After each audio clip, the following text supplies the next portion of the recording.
साक्षी को स्टेज पर देखकर हैरान रह गई थी। साक्षी मजबूरी में वहां पर काम कर रही थी, पर उसने आगे डांस नहीं किया। वो वहीं बैठ गई, जिससे सब लोग गुस्सा होने लगे। वहां हर जगह शोर मच गया था। साक्षी को वहां पर परफॉर्म करते हुए बस 1 हफ्ता ही हुआ था, पर वो इतनी ज्यादा तंग आ चुकी थी कि उसे ये सब और नहीं करना था। वहां के आदमी बस उसे गंदी नजरों से देखते थे।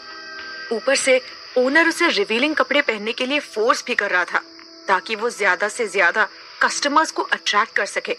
साक्षी को ये सब बिल्कुल पसंद नहीं आ रहा था, इसलिए आज वो बर्दाश्त नहीं कर पाई और उसने मना कर दिया।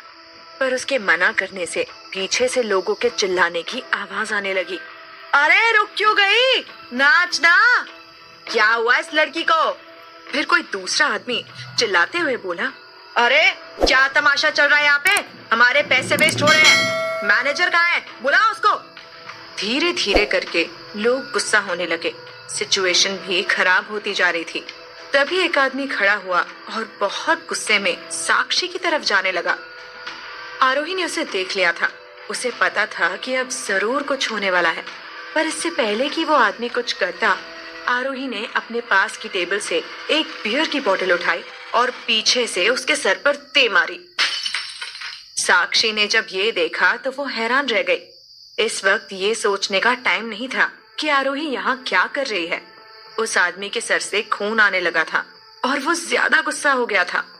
तभी आरोही ने जल्दी से साक्षी का हाथ पकड़ा और चिल्लाते हुए बोली, भागो यहाँ से।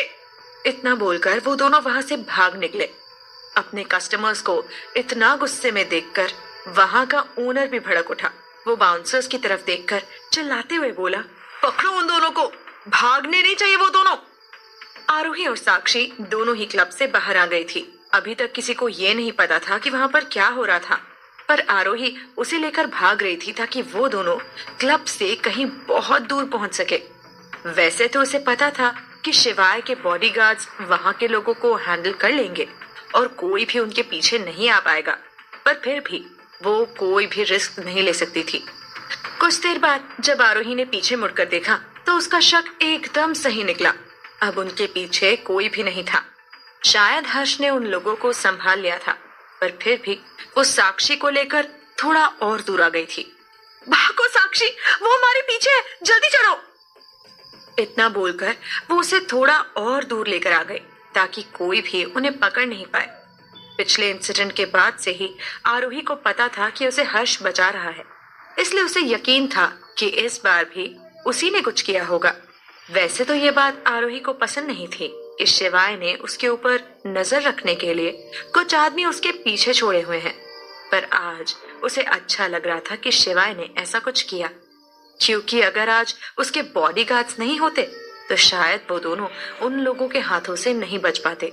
आज उसे शिवाय पर बहुत प्यार आ रहा था। उसे अच्छा लग रहा था कि उसका हस्बैंड इतना समझदार है। अब वो दोनों क्लब से बहुत दूर आ गए थे। तभी उन्होंने देखा कि उनके साइड में एक गार्डन था। वो दोनों वहां पर जाकर बैठ गई। भागते भागते दोनों बहुत थक गई थी। दोनों ने लंबी लंबी सांसें ली। कुछ देर शांति होने के बाद आरोही ने गुस्से में पूछा, साक्षी, अब मुझे बताओगी कि ये सब क्या हो रहा है? क्या बकवास है ये सब? तुम कब से बार डांसर बन गई हो?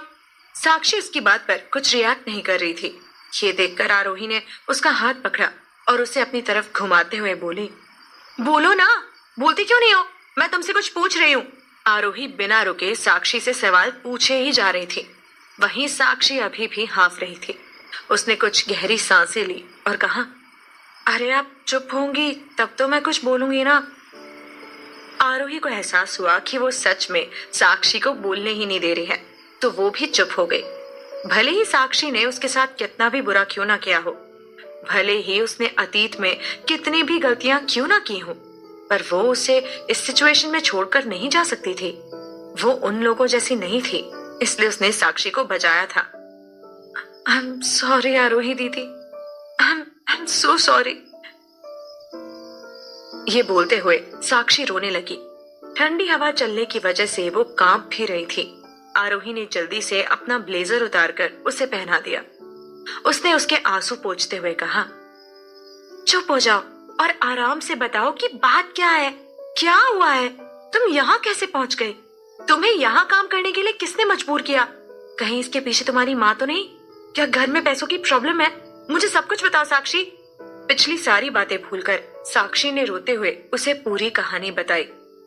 आरोही दीदी, जब से पापा की डेथ हुई है तब से मम्मी अजीब सा बर्ताव करने लग गई है।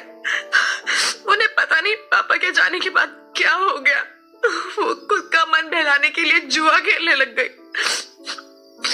उन्होंने आधे से ज्यादा पैसे उसी में डुबा दिए। मैंने मम्मी को लाख समझाया कि ऐसा ना करे, पर उन्होंने मेरी एक बात नहीं सुनी। जब उनके पास इंश्योरेंस का पैसा खत्म हो गया तो वो मुझे परेशान करने लग गए। जब मुझे पैसे नहीं मिलते तो वो प्रणव के पास चली जाती।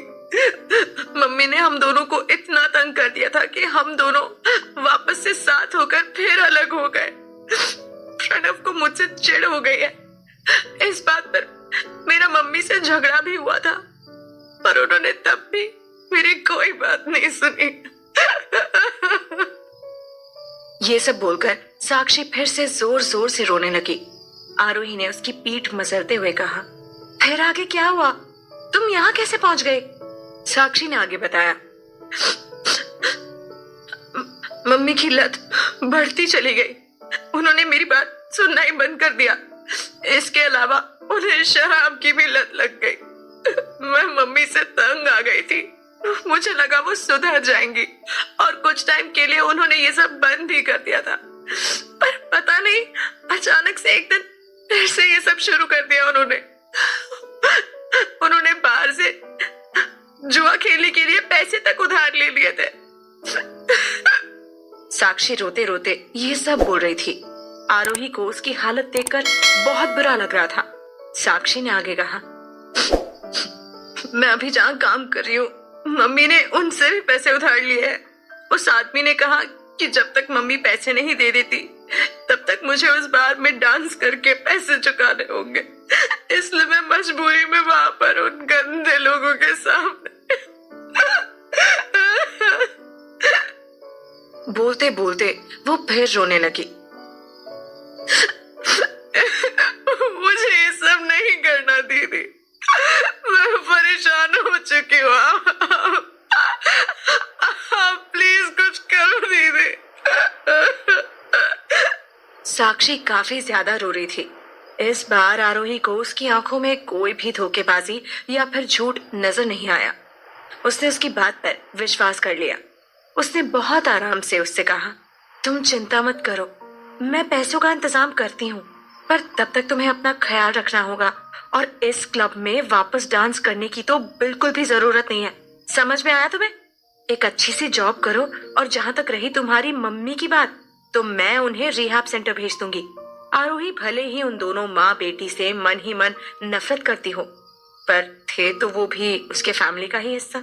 चाहे वो ये बात एक्सेप्ट करे या ना करे, पर रागिनी उसके पापा की वाइफ थी और साक्षी उसकी बहन, तो उसका फर्ज बनता था कि वो उन लोगों की जिम्मेदारी ले।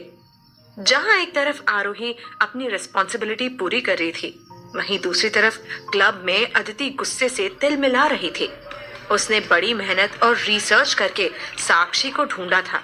उसने पता लगाया था कि आरोही की छोटी बहन इस क्लब में काम करती है और इसलिए उसने जानबूझकर आरोही को वहां पर बुलाया ताकि ये सब दिखाकर उसकी इंसल्ट कर सके।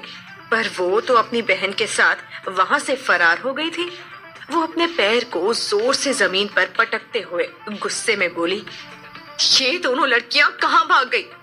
मुझे लगा था कि आज इस आरोही को अच्छा खासा सबक सिखाऊंगी, लगा था अच्छा तमाशा देखूंगी, पर यहाँ तो सब उल्टा पड़ गया। पता नहीं आरोही कैसे यहाँ से फरार हो गई, समझ नहीं आ रहा कि अब क्या करूं। अदिति गुस्से में तो थी, पर उससे भी ज्यादा गुस्से में था वहां का ओनर। वो काफी भड़का हुआ था। वो उसके पास आकर गुस्से में चिल्लाया, क्या वो लड़की तेरे साथ आई थी? बता जल्दी, कहाँ गए वो दोनों? उस आदमी के साथ उसके बॉडीगार्ड्स भी थे, जिन्हें देखकर अदिति काफी ज्यादा डर गई थी। वो हड़बड़ाते हुए बोली, हाँ वो मेरे साथ थी, पर मेरा उससे कोई लेना देना नहीं है। मैं नहीं जानती कि वो कहाँ गई। वो आदमी फिर बोला, देख, मुझे कोई मतलब नहीं है कि तेरा उससे क्या रिश्ता है। उसने आज जो कुछ नुकसान किया है तुझे उसकी भरपाई करनी होगी और साथ में उस साक्षी के कर्ज का पैसा भी चुकाना होगा तुझे। बहुत हो गया, अब मैं किसी पर विश्वास नहीं करने वाला हूँ। अगर तूने मुझे पैसे नहीं दिए तो मैं तुझे यहाँ से नहीं जाने दूंगा। चल निकाल पैसे। अदिति भी चिल्लाते हुए बोली, क्या पैसे? किस बात के पैसे? मैंने तुम्हारा कौन सा नुकसान करवाया? मैं तुम्हें एक फूटी कौड़ी तक नहीं देने वाली, समझे? उस ओनर ने टेबल पर पैर रखा और गुस्से में बोला, देख, मुझे तेरे साथ कुछ भी गलत करने पर मजबूर मत कर। अच्छे से बोल रहा हूँ, आज के नुकसान की भरपाई कर दे।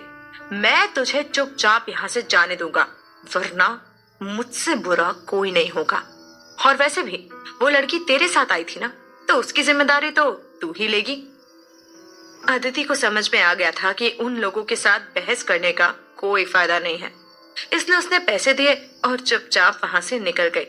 वो ये बात शिवाय को भी नहीं बता सकती थी, क्योंकि इससे उसका सच भी सामने आ जाता। पर उसे अभी भी काफी गुस्सा आ रहा था। उसका मन तो कर रहा था कि वो आरोही का गला घोट दे। हर बार वो लड़की बच के निकल जाती थी और वो खुद ही मुसीबत में फंस जाती थी। वैसे तो आरोही शिवाय से पैसे मांगने वाली थी ताकि वो बार ओनर की उधारी के पैसे चुका सके, पर उसे पता चला कि ये काम अदिति ने कर दिया। उसने बार में पैसे दे दिए थे तो उसे कुछ भी करने की जरूरत ही नहीं पड़ी। वो खुद से बात करते हुए बोली, चलो अदिति कुछ तो काम आई, पर मुझे नहीं पता था कि ये मेरे पीठ पीछे चाल चल रही है। आज ये मुझे फंसाना चाहती थी, कल को पता नहीं मेरे साथ और क्या क्या करेगी। कुछ तो करना होगा इसका। जहां आरोही घर जाते हुए ये सब सोच रही थी कि उसे अदिति से बदला लेना होगा या फिर उसका कुछ करना होगा, वहीं अदिति भी कुछ ऐसा ही सोच रही थी। पता नहीं ये हर बार बच कैसे जाती है। पर एक मिनट, साक्षी उसकी सौतेली बहन है, इसका मतलब आरोही की अपनी सौतेली माँ से नहीं बनती। ये हुई ना कुछ बात, इसका फायदा तो उठाना ही होगा। अचानक से उसके चेहरे पर मुस्कान आ गई। उसने मन ही मन रागिनी को लेकर एक प्लान तैयार कर लिया था। वो साक्षी को लेकर आरोही का फायदा नहीं उठा पाई तो क्या हुआ, वो अब रागिनी का इस्तेमाल करेगी। आखिर अदिति के मन में क्या चल रहा था, वो आरोही को लेकर क्या प्लानिंग कर रही थी, और जब शिवाय को इन सब के बारे में पता चलेगा तब क्या होगा?